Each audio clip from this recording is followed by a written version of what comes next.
Hi, and welcome to another episode of Healthy Living Resources. Today we have with us Misty Harmon to talk about beating depression with exercise, so stay tuned.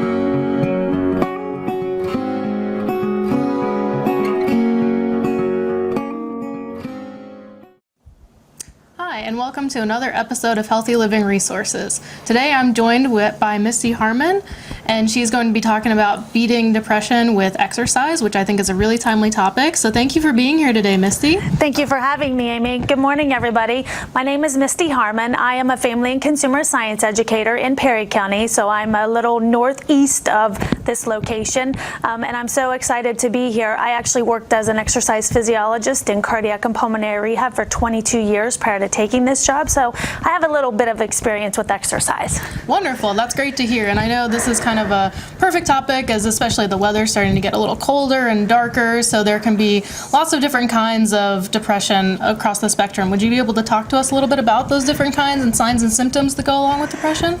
Yes, Amy. Like I said, when I worked in cardiac rehab, I was accustomed to seeing this depression in different forms, mostly related to health. But as I've been in this position, I do a lot with mental health first aid. And so depression is actually one of the most common mental illnesses in the United States. It can result in impairment that interferes with a person's ability to carry out daily functions. I like to say your ability to live, laugh, and love. So that's a really succinct way to kind of think about it. So if it's something that's impacting somebody's ability to carry out all of those daily functions, it could be depression. Sure. And the DSM-5, which is what providers use to diagnose depression, states that it's lasting 2 weeks when a person experiences depressive mood, loss of interest, or pleasure in daily activities, and has many specified symptoms, which we'll kind of review here in just a bit. Sure. Awesome. And so this can be across a whole wide range, right? Like, I know 2 weeks is kind of what it says, but at the same time, I'm sure people struggle with symptoms that probably look like depression. So can they always be depression, or how do you tell the difference, I guess? Well, there's different forms of depression. I'll just quickly highlight some of them. Dysthymia, or major depressive disorder, is technically when somebody has depressive mood for at least 2 years. There's postpartum depression, which a lot of people are familiar with, happens with women. It can happen actually before delivery, or up to a year after delivery. So it's not just in that immediate time frame, what a lot of people think. And this is more than just the baby blues. This can impact a woman's ability to care for herself and for her baby, characterized by extreme depressive moods. Psychotic depression is another type of depression, usually accompanied by hallucinations, which have to do with your senses, so maybe seeing things that aren't there, hearing things, feeling a presence, or delusions, which have to do with your thoughts. So maybe they have thoughts that, usually in a negative light, and that's called psychotic depression. And then seasonal affective disorder, which is really common at this time of year, has to do with that less light, and particularly in the north. And I think you kind of talked about. Yes, definitely. Being from Texas, this was a real hard transition for me. I had never really even known what seasonal affective disorder was.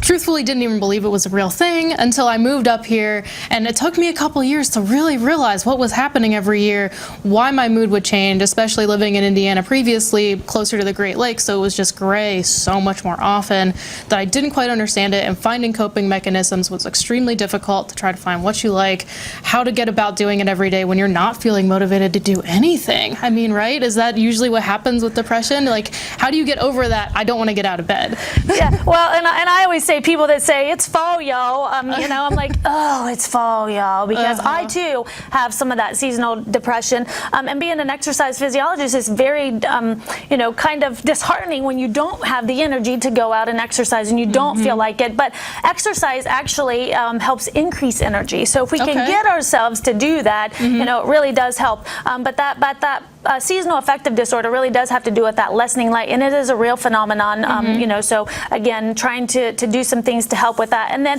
I did want to touch on bipolar disorder, because a lot of people are familiar with that. It does fall under the class of depression, though it's a little different than depression because the manic part of that. So the mania is extreme moods, extreme high moods, but people with bipolar also have extreme low moods. So they qualify, and it's called bipolar depression. So I did just want to make sure I reviewed that because a lot of people are familiar or may have heard of that.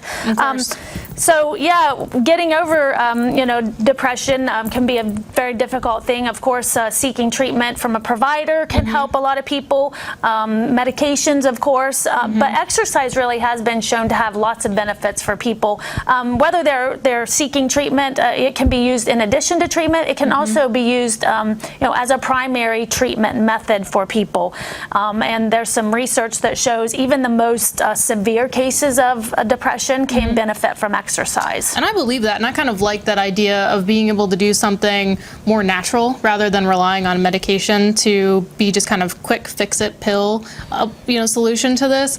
And I definitely found that with myself. Tried running first, and again, you're still outside in the no light, so that didn't really help me all that much. But once I found an exercise that I really enjoyed, and I will say it took a lot of trial and error, so don't give up. But now I lift, and I love doing that. It's a way for my husband and me to bond together, which is also wonderful. And that's one thing that I really like to do now, so that's what gets me out of bed. That's what keeps me going. And I think finding what you love and being able to work with something that way is what's going to ultimately help you get over some of these symptoms. Does that sound right? Absolutely. I actually like to run, so that's really what, you know, I do. And my husband and I run together, and it is more difficult. You know, when you get home and it's dark, it is more difficult to get out and do that. But, you know, finding those things that, you know, appeal to you and knowing yourself, right? You say you work out in the morning, so that's obviously when it works best for you. I am an evening exerciser. Nothing feels better in the morning than my bed, so nothing is going to get me out of that bed to go. So again, realizing what's going to work for you. Some people, it may work better to go on their lunch hour. You know, before when I was talking with another person, they said they go right after work. So before they, you know, on the way home or before they go in the door to home, that's when they do their exercise, because they know when they close that door, sit down on the couch, it's all over. So that self-awareness, knowing what time of day is best for you, what your routine is, and sometimes, you know, you may have to adjust it. Maybe one day you do have to exercise in the evenings, you know, if definitely you're traveling, you know, down here. No, absolutely. And I've always heard the little adage, like, the hardest step is the first step out the door, right? But that actually makes it almost easier for me, thinking it's just one step. I just have to make it that one step, and then I can keep going. Like, at that point, I'm motivated, I'm ready. You know, that makes a big difference for me, thinking it that way. Right. And if you are somebody who has, you know, who is kind of like not really wanting to go, tell yourself, I'm going to go 5 minutes, right? I'm going to go down and I'm going to ride my bike for 5 minutes. I'm going to take a 5-minute walk. Chances are, like you said, once you get that, you know, those couple feet going, or, you know, I'm going to go down, I'm going to do a real quick circuit, right? A weight circuit, if that's what you prefer. I'm going to swim a couple laps in the pool. Whatever it is that, you know, you find you enjoy, chances are you'll end up doing a full, you know, full routine. Oh, absolutely. And I think anything is good, even just 10 minutes here and there, regardless of what the recommendations are or whatever. If you can just start working that direction and slowly get to that point, that is wonderful. Any little bit counts, and really the best exercise is the one you're going to do, right? Right. So what's the difference between exercise and physical activity? So physical activity is anything that gets your body moving, basically, and that includes housework, it includes going to the grocery store. Anytime you are moving your body, that could be considered physical activity. Laundry, playing with the kids in the yard.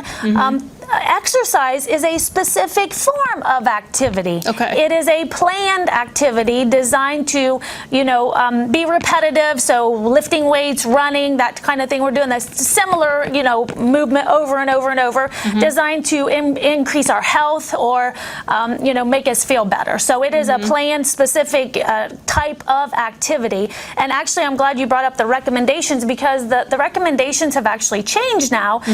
While you still get the most bang for your buck if you do exercise, 5 times a week for 30 to 45 minutes. Those are still like the pie in the sky, but the new recommendations really encourage people to move more and sit less. And they used to say, well, if you didn't move for at least 10 minutes, it doesn't count. That's no longer true. Just moving more. They've actually, like these new activity trackers like we both have on, they've looked at data over the last several years since these have been out and tracked that people, just their movement, how much they're moving in a day. And those who move the most have the least likely risk of dying from all-cause mortality, like heart disease, stroke, all kinds of different illnesses.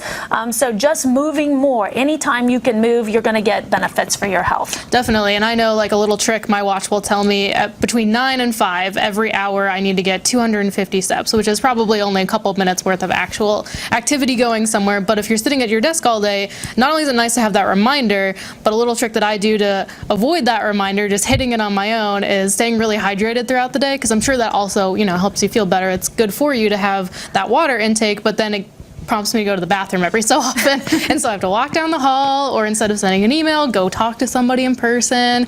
All these little tricks that you can get in, those extra steps, that extra movement, without actually having to plan or think about it or be so worried about it throughout the day. Absolutely. I think it's so funny that we spend so much time emailing back and forth when, sometimes the person's right down the hallway, like you said, or down on the next floor, and we could get that activity and probably get the conversation much more efficiently than going back and forth in email. So think about those things. Think of those out-of-the-box ways you can add activity. Get up and move for 5 minutes, like you said. Walk around the office, depending on where you are. Do some squats. You got a chair, you can stand up and sit back down. Stand up, sit back down. All of those things. I actually am very fortunate. I have a treadmill desk in my office. I've seen those. So when I'm checking email, I can actually be walking. Which when I took this position, I knew that being more active was going to be a barrier, because this is more sedentary than when I worked as an exercise physiologist, where my job involved exercising every day.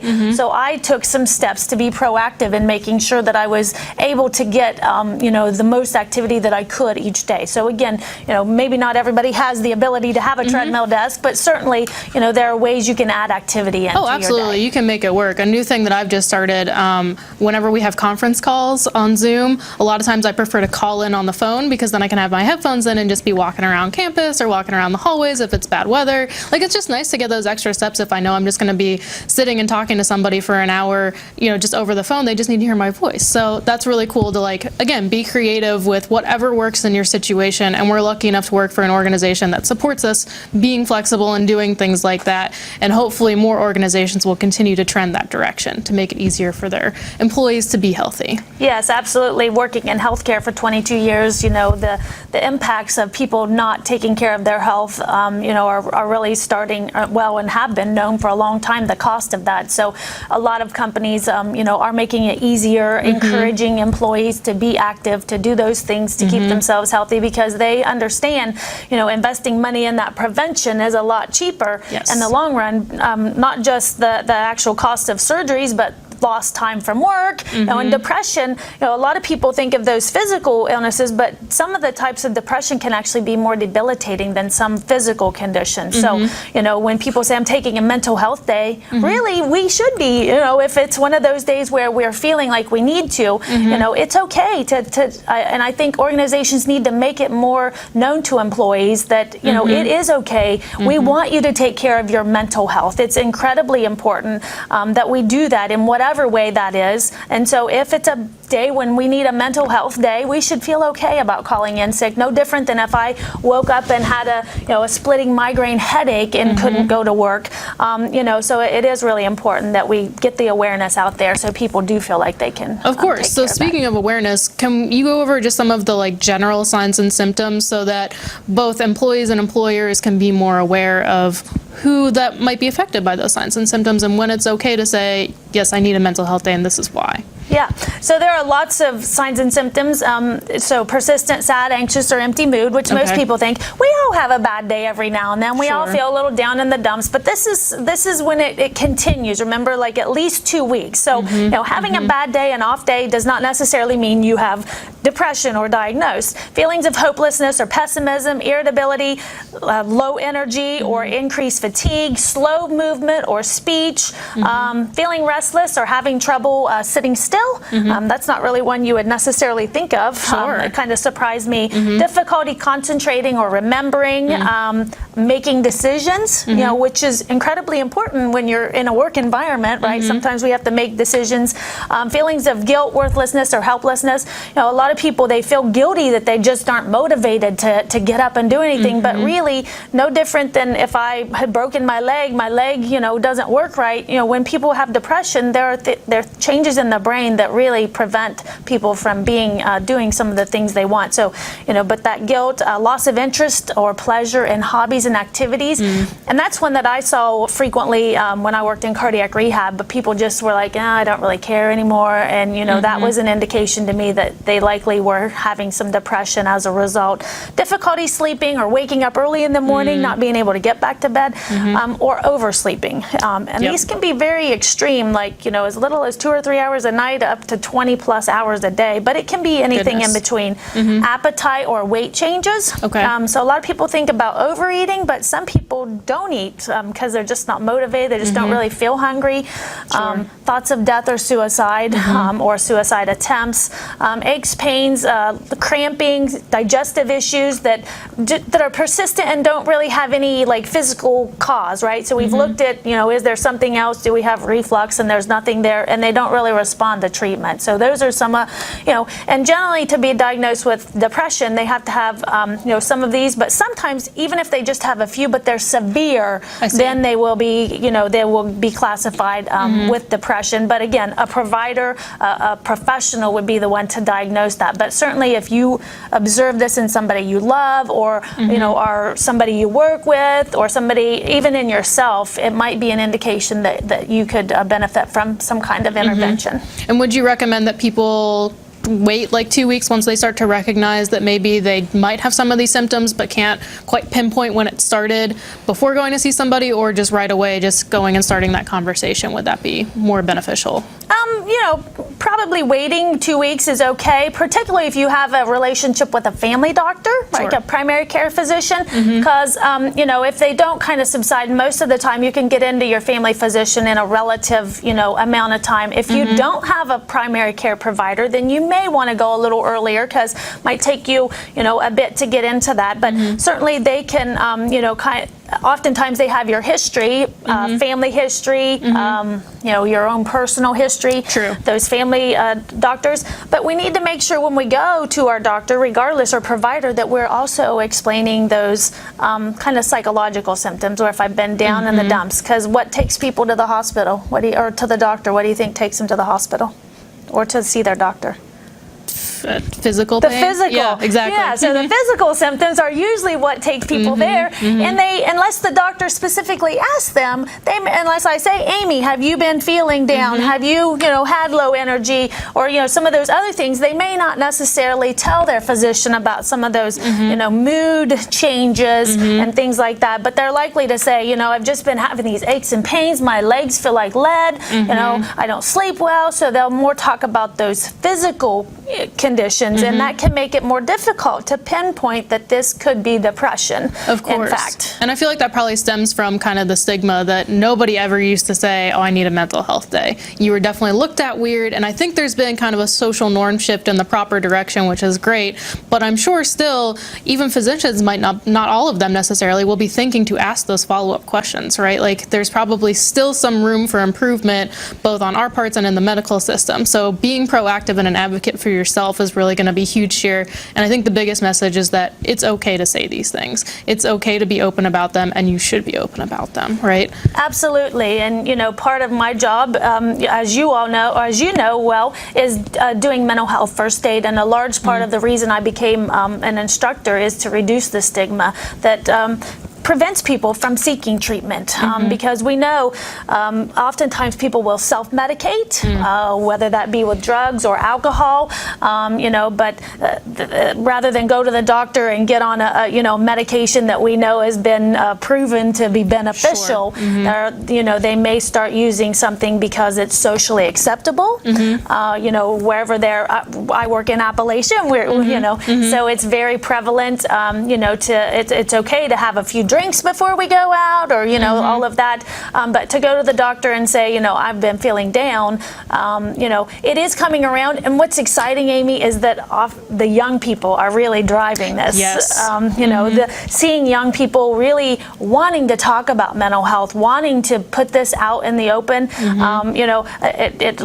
It excites me that they are going to help with turning the tide and making people realize it's okay to not be okay. It's okay to say, I need a mental health day. Yes. And again, exercise can be a part of that self-care because, there are some things we can do. Eating, I just was reading a study the other night about increasing, eating healthier actually can help with depression as well. Oh, absolutely. Right. If you're getting the right vitamins and minerals to help with your brain chemistry and how you're just feeling overall, if you do have some of these physical symptoms that are like cramping or digestive related, of course, that can make a big difference. And I like that you talked about the potential to self-medicate, because I think exercise and self-care is a great way to do that in a way that can really be beneficial without running the risks of like alcohol or taking certain drugs that might not be otherwise approved for these conditions. So with exercise, what are some of those like direct benefits, I guess, that come from exercising? Well, there are lots of physical, reduced risk of heart disease, which is near and dear to my heart, pun intended. Having had heart disease in my family and working in cardiac rehab for 22 years, it does help improve mood. And when I was researching this, there's some interesting studies that talk about how exercise improves people's mood immediately, but also over the long run. So, and I know my kids will sometimes tell me, Mom, you need to go for a run. And I know that's, key for, I'm a little bit cranky probably. So I know, for myself, exercise does kind of help with regulating mood, reducing stress. It's a huge stress. And I don't have a lot of stress in this job, really and truly, I don't. But, still, we have those days when it's really busy or we have deadlines. And so it can be a great, stress relief. But again, those endorphins that are released when we exercise, those make you feel good. And that isn't just right after exercise. Those can last for a long term. And the one study, which was interesting, bipolar 1 is the most severe form of bipolar disorder, the most debilitating.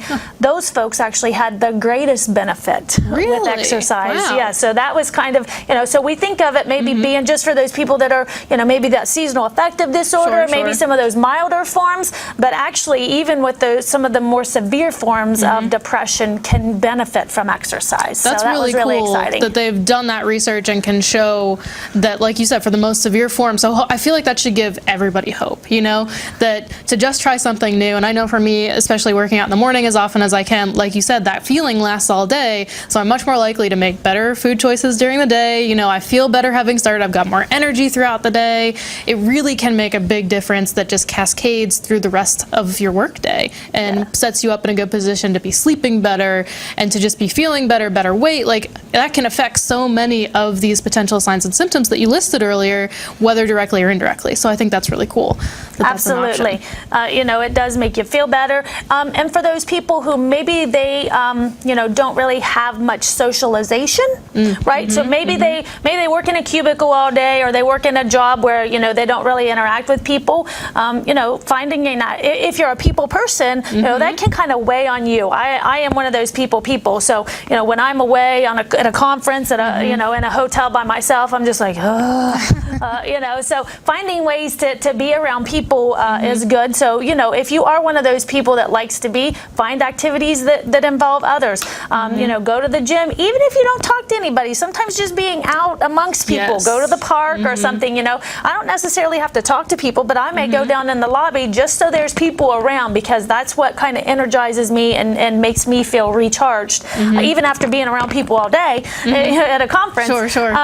If you're somebody who prefers who needs that kind of, I need to like be by myself, wind down, you know, you may need to pick activities that are more kind of solitary or, you know, less socializing, you know, maybe you want to run or go biking or something like that, where you're not necessarily around a lot of people, because those too will affect your mental health, right? My husband is one of those, he's an introvert, so he needs time away. So, you know, he and I running is kind of helps him, you know, so he doesn't have to interact with people after he's interacted with them all day. No, absolutely. And I'm an introvert too. And even lifting, I like, it's a solitary exercise, but at the same time, like, we've made friends at the gym. So it is kind of nice, you know, to have that balance, which is great.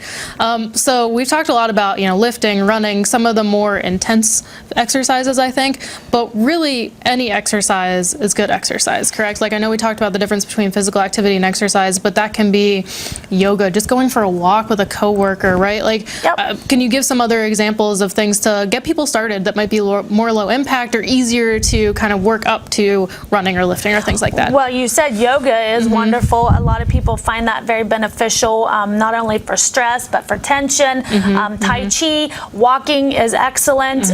Swimming, particularly if you have some other kind of orthopedic issue, because it's non-weight bearing. That's a great idea. Stationary bike, and they have those little peddler things that you can buy, you know, for about $30 that you can actually use for your arms, and then you put them on the floor and you can pedal. My coworker has one under her desk, so, you know, that's another way for those of you who have a desk job, perhaps to add a little activity, is get one of those little peddlers that you can do, you know, while you're sitting there.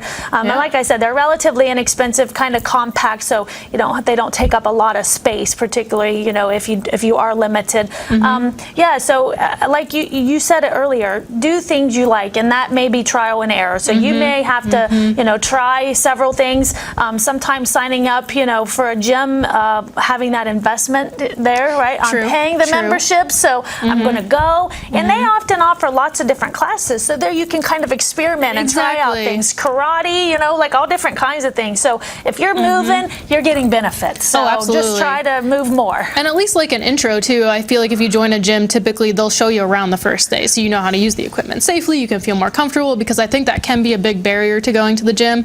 And if that is a big barrier for you, if you don't like the gym, get outside, you know, like there are so many extra benefits of being out in nature as often as you can. So I think all of that are great opportunities to take physical activity, take exercise, and to really beat the winter blues or depression, whatever it may be that's affecting you, even if it's just a bad day. It would just be great to get those endorphins released. And I think that's wonderful that we've had all of this to discuss today. So thank you so much for being here, Misty. And just wanted to put in a little plug. I think you mentioned earlier, it is Mental Illness Awareness Week this week, correct? Yeah, absolutely. And this month, right? Can you just talk a little bit about that, just to let people know if there are any resources that they can get in touch with, that type of thing? You know, you can always check out one of our blogs on the Live Healthy, Live Well, or Live Smart Ohio. I often write blogs, as well as some of my coworkers, about that. We have a Facebook page, Live Healthy, Live Well Facebook page, where I actually posted an article yesterday about bullying, because yesterday was not bullying day. So yeah, there's lots of resources, and they can always contact one of the extension offices. Definitely. We always encourage you to contact your local extension office. We are here to help. We have lots of resources. Well, again, thank you, Misty, for being here today. We really appreciate having you. This was a wonderful topic, and thank you, viewers, for tuning in. We will see you next time. Have a great day.